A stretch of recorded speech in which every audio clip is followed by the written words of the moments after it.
참 좋으신 우리 주님, 감사합니다. 고맙습니다. 오늘 이 새벽에 눈을 떠서 주님을 기억하게 하시고 하나님께서 허락하신 새 성전에서 첫 예배를 드리게 하심을 감사합니다. 빛파야 수구마 깰지어다 내가 새벽을 깨우라고 시편 기자가 노래한 것처럼 오늘 저희가 이 성전을 깨우며 우리의 영혼을 깨우며 주님을 예배하고 주님을 찬양하며 주님께 기도할 때에 저희들이 기도를 받으시고 저희들이 예배 가운데 하나님을 내가 충만하게 하여 주옵소서.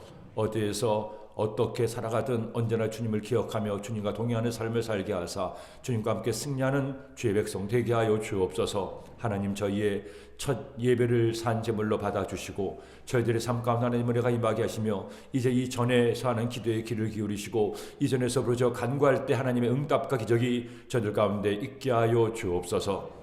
부족한 종 주의 말씀을 전합니다. 주님께서 기뻐하시는 말씀을 전할 수 있도록 종의 입술과 마음을 주장하여 주옵소서. 예수님의 이름으로 기도드립니다. 아멘.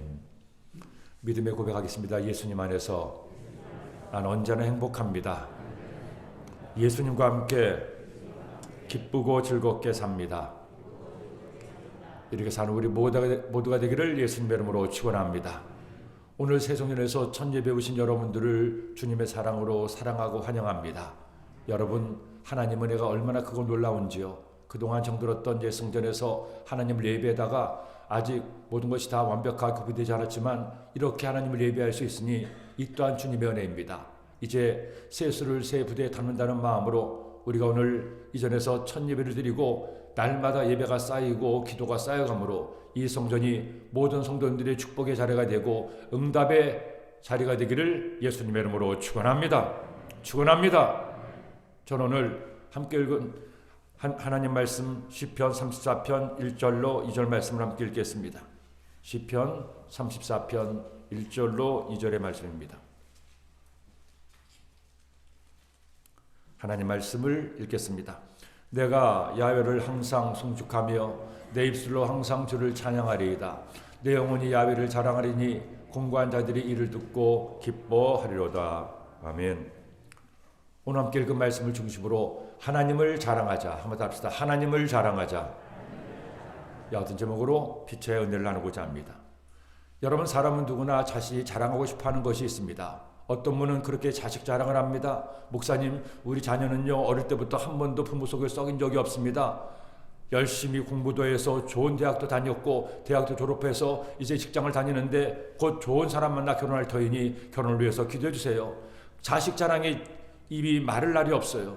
그런가 하면 어떤 분들은 목사님, 제가 이래봬도 공부를 좀 했습니다. 가방끈이 큽니다. 내가 이런저런 것을 전공해서 학위도 받았습니다. 하고 자신의 지식을 자랑하는 분들도 계십니다. 제가 독일에 있을 때 한 가정을 10만 갔는데 그 가정에서는 저에게 하시는 말씀이 목사님, 제가 자랑할 것이 하나가 있습니다. 무슨 자랑할 것이 있습니까? 여쭤봤더니 목사님, 이 집 멋있죠? 2층으로 3층으로 된 아주 멋있는 집이었습니다. 이 아주 멋있는 집이네요. 목사님, 놀라지 마세요. 이 집을 제가 직접 지었습니다. 설계만 설계사가 하고 그 설계에 따라서 제가 아이들과 함께 벽돌을 한 장 한 장 쌓아 올려서 이 집을 제 손으로 다 지었습니다. 이 집이 제가 제일 자랑하고 싶은 것입니다. 이처럼 저마다 잘하는 것을 가지고 있고 자랑하기도 합니다. 여러분 어떻습니까? 내가 자랑할 만한 뭐가 있겠습니까? 아니면 혹시나 내가 누군가에게 자랑할 만한 것이 없다고 스스로 자기 자신을 낮추는 분들도 계실 겁니다. 그런데 오늘 말씀해 보니까 우리가 하나님의 자녀라면, 예수님을 믿는다면 우리 모두가 당당하게 자랑할 분이 있습니다. 누구를 자랑할 수가 있습니까? 나를 사랑하시고 나를 만드시고 나를 구원하시고 나와 함께 하시는 하나님, 그 하나님을 자랑하는 우리 모두가 되기를 예수님의 이름으로 축원합니다. 오늘 말씀해 보니 다윗 때처럼 그가 만난 하나님을 당당하게 자랑하고 있습니다. 내 영혼이 야훼를 자랑하리니 공고한 자들이 이를 보고 기뻐하리로다.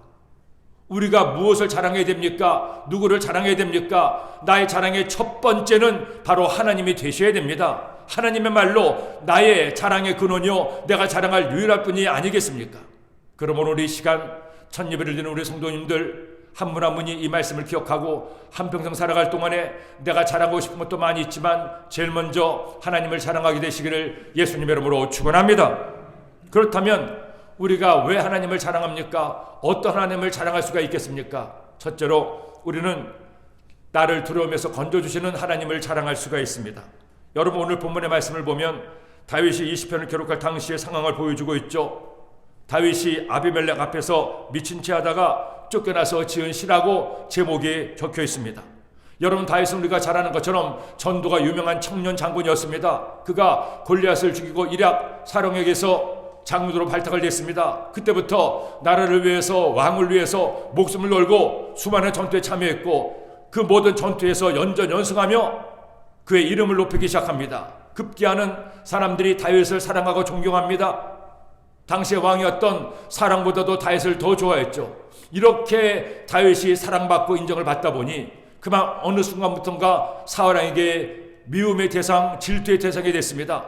결국 사울왕은 다윗을 죽이려고 몇 번씩이나 창을 던졌지만 실패로 돌아가고, 그때부터 다윗은 하루아침에 반역자가 되고 말았습니다. 아무 잘못하는 것도 없이 반역자의 신사가 돼서 온 나라를 방황하며 돌아다니며 사울왕을 피해 다녀야 됐습니다. 사울왕은 그것도 모자라서 이제 온 나라에 방을 붙여서 다윗을 잡아오는 자에게는, 아니면 죽이는 자에게는 큰 상을 주겠다고 그렇게 현상금까지 내걸었습니다. 그러니 다윗이 얼마나 고단했겠습니까? 어디를 가도 자신을 잡으려는 현상군, 사냥꾼들 때문에 제대로 몸을 누일 수가 없습니다. 잠을 잘 수도 없습니다. 먹을 양식도 다 떨어졌습니다. 결국 도망가다 더 이상 도망갈 데가 없어 적국 블레셋의 몸을 의탁하는 망명하는 신사가 되고 말았습니다. 그런데 블레셋에 망명했지만 거기서도 그곳의 신하들이 난리가 났습니다. 저 다윗 때문에 죽은 우리의 부하들이 얼마나 많은데 이렇게 우리 안에 들어온 저 다윗을 모른 채 합니까? 당장 죽여 없애야 됩니다. 망명을 가서도 이렇게 죽음의 위기에 내몰렸습니다. 그때 다윗이 무엇을 합니까? 더 이상 누구를 의지할 수도 없고 적국의 몸을 의탁했지만 그것에서도 그 안전을 도모할 수가 없었습니다. 결국 할 수 있었던 것은 하나님 앞에 기도할 수 있는 것밖에 없었어요. 사무엘상 21장 12절 13절 말씀 보니 이처럼 말씀하죠. 다윗이 이 말을 그의 마음에 두고 가드왕 아기스를 심히 두려워하여 그들 앞에서 그의 행동을 변하여 미친 채 하고 대문짝에 그적거리며 침을 수염에 흘리며, 이렇게 하나님께서 그에게 지혜를 주어서 왕과 신하들 앞에서 침을 질질 흘려가며 미친 채 합니다. 온몸을 어기적거립니다. 그걸 보고 왕도 신하들도 저 다윗이 두려움에 떨다 보니 이제 미치고 말았구나, 정신을 줄 놓고 말았구나, 저렇게 미친 다윗을 우리가 죽이려 한다면 우리도 미친놈이 되니 내버려 두자 하고 비로소 다윗을 놓아주게 되었던 거예요. 두려움과 공포 가운데 언제 어떻게 될지 모르는 그 불안한 상황 가운데 그가 하나님께 기도했을 때 하나님은 그에게 이와 같은 은혜를 더하시고 가장 먼저 그의 마음에서 두려움을 제하여 주신 겁니다. 오늘 말씀 34편 4절 말씀 보니 이처럼 말씀하죠. 내가 야훼께 간구하며 내게 응답하시고 내 모든 두려움에서 나를 건지셨도다. 하나님은 두려움에 떠는 그를 모른 채 하지 않습니다. 외면하지 않습니다. 하나님께서 그와 함께 하시며 그를 지켜주심을 믿도록 환경을 열어주시고 그 마음에 용기와 담대함을 주는 것이었습니다. 그를 죽이려는 그 블레셋의 신하들 앞에서도 이처럼 미친 채 하며 그 모든 위기를 모면한 다윗. 우리가 살아갈 동안에 문제를 만날 때가 있고 어려움을 만날 때가 있습니다. 원치 않은 고난을 만날 때가 있고 바라지 않은 질병으로 고통을 당할 때가 있습니다. 하지만 여러분, 그때 잊지 마세요. 하나님께 내 모든 문제를 맡기고 내 염려를 맡기면 가장 먼저 하나님께서 내 마음에 평안을 더하여 주십니다. 내 마음에 용기와 담대함을 주십니다. 아무리 사람이 나를 해치려 하고 나를 넘어뜨리려고 하지만 나는 낙심하지 않습니다. 염려하지 않습니다. 나의 하나님이 계시니 주님, 이 두려움으로부터 나를 건져 주옵소서. 기도하는 여러분이 되기를 예수님의 이름으로 축원합니다. 이처럼 내 삶이 고단할 때, 염려와 걱정이 물밀듯 밀려올 때 하나님께 나를 맡기면 하나님은 내 마음에 염려와 두려움을 다 제해주시고 마음에 감사와 기쁨이 강하고 담대한 믿음이 우리의 마음에 생겨나게 되는 것입니다. 그러므로 오늘 이 말씀을 기억하세요. 이 하나님을 자랑하세요. 하나님, 나의 모든 염려와 두려움을 제하시고 내 마음에 평안과 기쁨을 더하여 주옵소서. 기도하는 우리 모두가 되기를 예수님의 이름으로 축원합니다. 제가 한 번은 독일에 있을 때 루마니아에 선교여행을 간 적이 있습니다. 그 당시 두 교회를 섬기면서 굉장히 바쁘게 지내고 있었습니다. 눈꽃들도 없이 바쁘게 지내면서 그렇게 루마니아를 갔는데 마침 선교사님이 하시는 말씀이, 목사님, 한 2시간쯤 떨어진 곳에 저희들이 기도원으로 할 기도원 부지를 하나 장만했습니다. 한번 같이 가서 기도를 해주세요. 해서 목사님 운전하는 차를 타고 목사님 옆에는 사모님이 앉으시고 저는 뒷자리에 앉아서 그렇게 그 기도원 부지를 가게 됐습니다.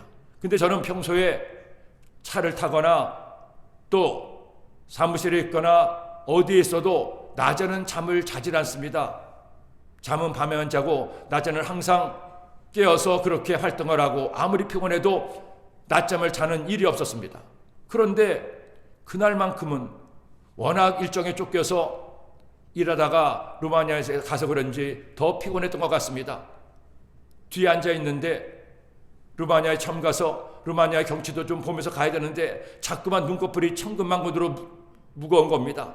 내가 이렇게 졸면 안 되지, 내 생전에 낮에 잠을 자본 적이 없는데 졸면 안 되지 하고 아무리 고개를 흔들어도 자꾸만 눈꺼풀이 잠기는데 그러다가 까무룩 잠이 들었어요. 나중에 목사님 다 왔습니다, 일어나세요 해서 보니 벌써 2시간을 차 안에서 고나게 잔 겁니다. 야, 세상에 내가 이렇게 차 안에서 남들 보는 앞에서 잠을 다 잤네. 시간을 보니까 2시간이 넘었어요.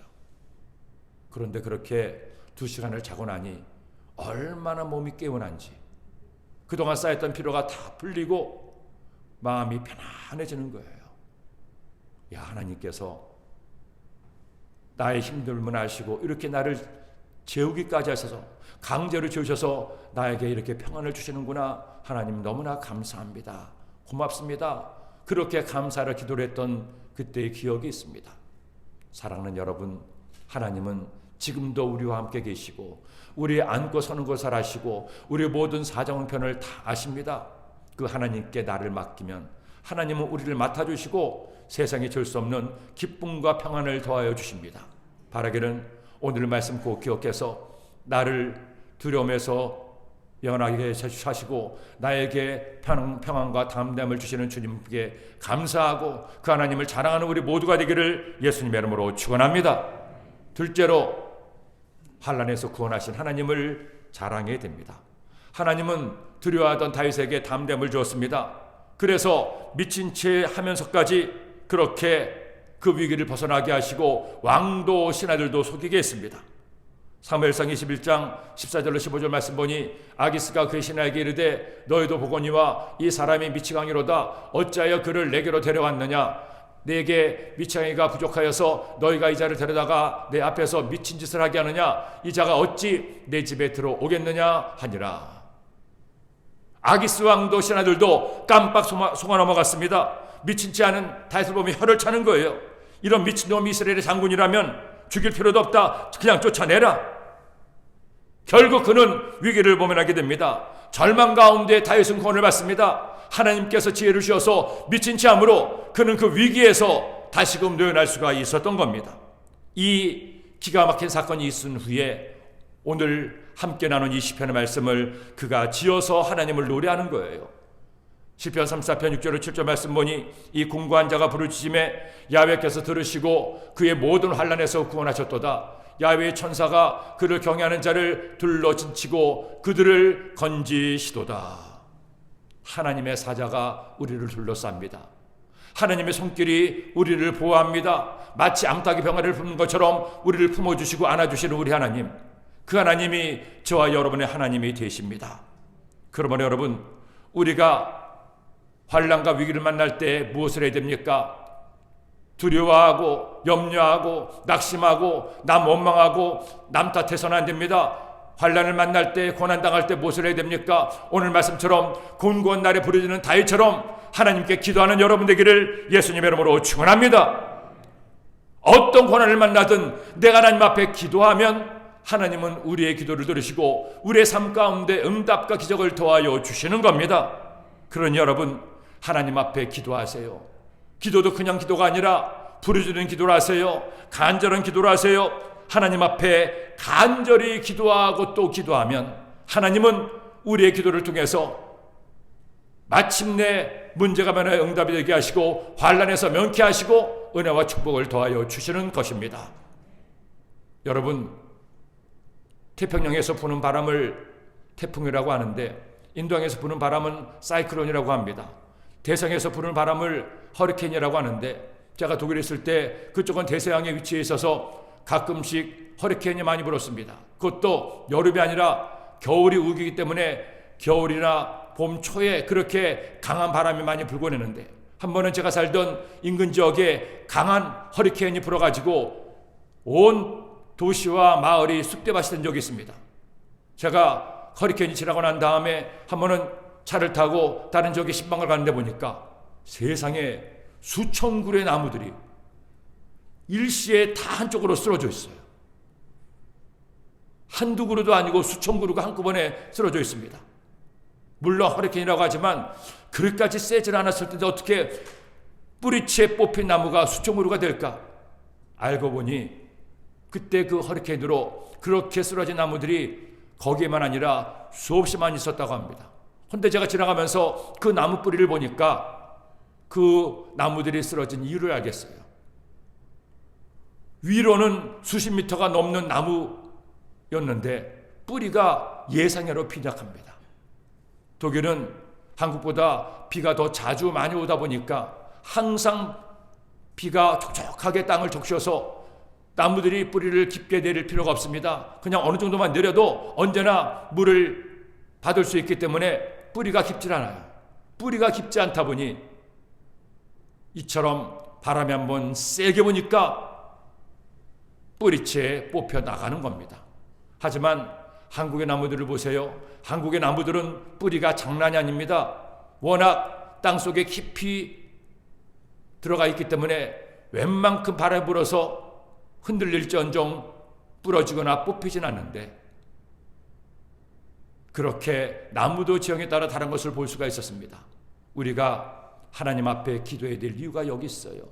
우리가 하나님 앞에 때를 어떤지 못 어떤지 이처럼 주님께 나와서 기도하고 기도하면 기도의 뿌리가 점점 깊어져서 점점 뿌리 내려서 어떤 환난의 비바람이 몰아쳐와도 흔들리지 않고 넘어지지 않고 뽑히지 않고 경과에 설 수가 있기 때문입니다. 그리고 그 환난이 끝나고 나면 하나님의 은혜가 우리의 삶 가운데 임하게 되는 것이죠. 그러니 여러분, 하나님께 기도를 쉬는 죄를 범하지 마세요. 하나님께 나와서 더 많이 기도하세요. 이제 하나님께서 허락하시니 세성전에 나와 하나님 앞에 기도를 쌓아가세요. 이전에서 내가 하나님께 기도할 때 내게 응답하신 하나님을 만나세요. 환난 날에 기도함으로 공고한 날에 부르짖음으로 응답받고 승리하는 우리 모두가 되기를 예수님의 이름으로 축원합니다. 셋째로, 부족함이 없게 하시는 하나님을 자랑해야 됩니다. 여러분, 하나님은 내가 고난당할 때, 문제 만날 때, 위기 만날 때 나와 함께 하시고 나를 붙들으시며 내 마음에서 두려움과 염려를 다 사라지게 하십니다. 그리고 주님 앞에 믿음으로 기도할 때 우리를 환난 가운데 지켜주시고 돌보아 주십니다. 뿐만 아닙니다. 이런 은혜도 주시죠. 오늘 말씀 보니 9절로 10절 말씀에 저런 말씀합니다. 너희 성도들아, 야훼를 경외하라. 그를 경외하는 자에게는 부족함이 없도다. 젊은 사자는 궁핍하여 줄일지라도 야훼를 찾는 자는 모든 좋은 것에 부족함이 없으리로다. 따라합시다. 야훼를 찾는 자는 모든 좋은 것에 부족함이 없으리로다. 부족함이 없으리로다. 우리가 어떤 하나님을 자랑할 수 있습니까? 나의 부족함을 채우시는 하나님을 자랑할 수가 있습니다. 나를 푸른 풀밭으로 인도하시고 쉴 만한 물가로 인도하신 하나님을 자랑할 수가 있습니다.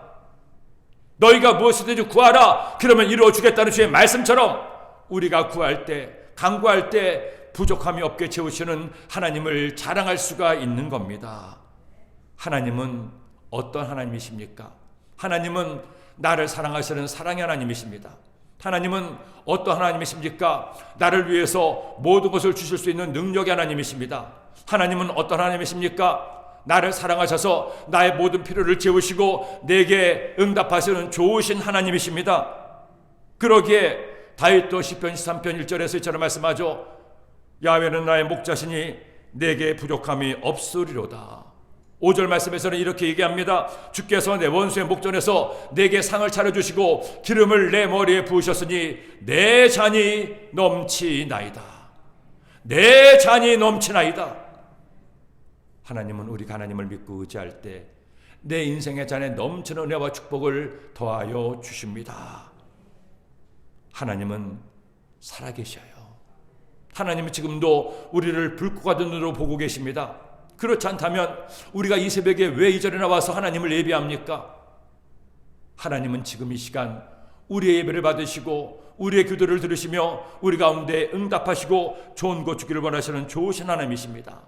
얼마나 우리를 사랑하시고 우리를 귀하게 여기면 당신의 독생자마저 이 땅에 보내서 십자가에 죽게 하시기까지 그렇게 사랑하셨습니까? 독생자도 주신 예수님이, 하나님이 우리를 위해서 무엇을 아끼시겠어요? 그러므로 나의 삶에 어떤 부족함이 있을지라도 염려하지 마십시오. 낙심하지 마십시오. 하나님께 나와 하나님께 기도하면 하나님은 여러분의 모든 기도를 들으시고 응답하여 선을 이루어 주십니다. 오늘 말씀 2절로 3절에도 이처럼 말씀하죠. 내 영혼이 야훼를 자랑하리니 공고한 자들의 일을 듣고 기뻐하리로다. 나와 함께 야훼를 강대하시다 하며 함께 그의 이름을 높이세. 하나님께서 이처럼 우리를 사랑하시고 우리에게 은혜를 더하시니 우리가 할 것은 오직 그 하나님을 자랑할 것밖에 없다는 것입니다. 지금 여러분의 삶에 무엇이 필요합니까? 하나님 그 모든 필요한 것들을 하나하나 채우시고 우리의 삶을 넉넉하게 하나님의 축복으로 부어주시고 은혜를 더하여 주실 수가 있습니다. 우리가 그 하나님을 믿고 의지하면 하나님은 믿음대로 응답하시고 역사해 주십니다.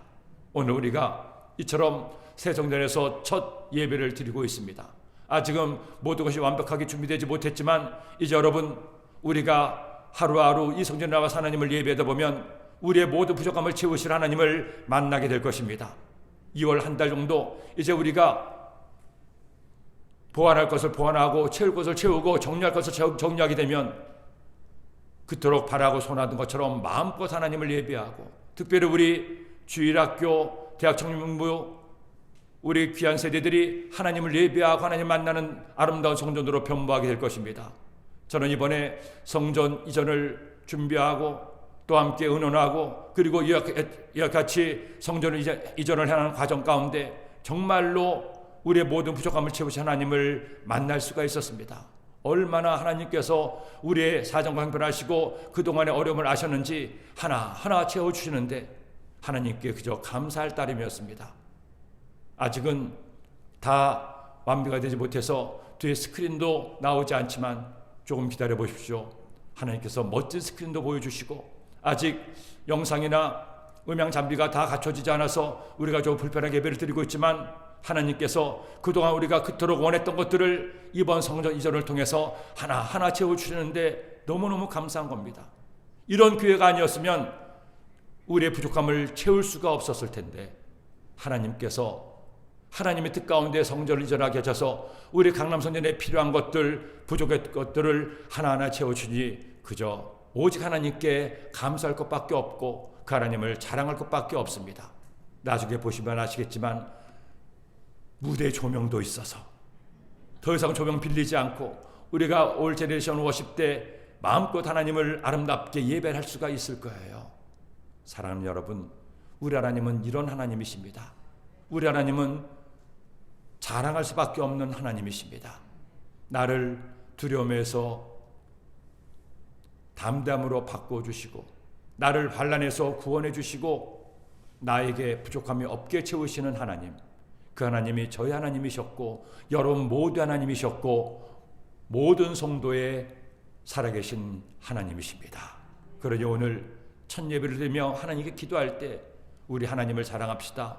하나님께 감사합시다. 하나님, 나를 두려움에서 제하여 주시고 나를 환난에서 구원하시고 나로 부족함이 없게 하시니 감사합니다.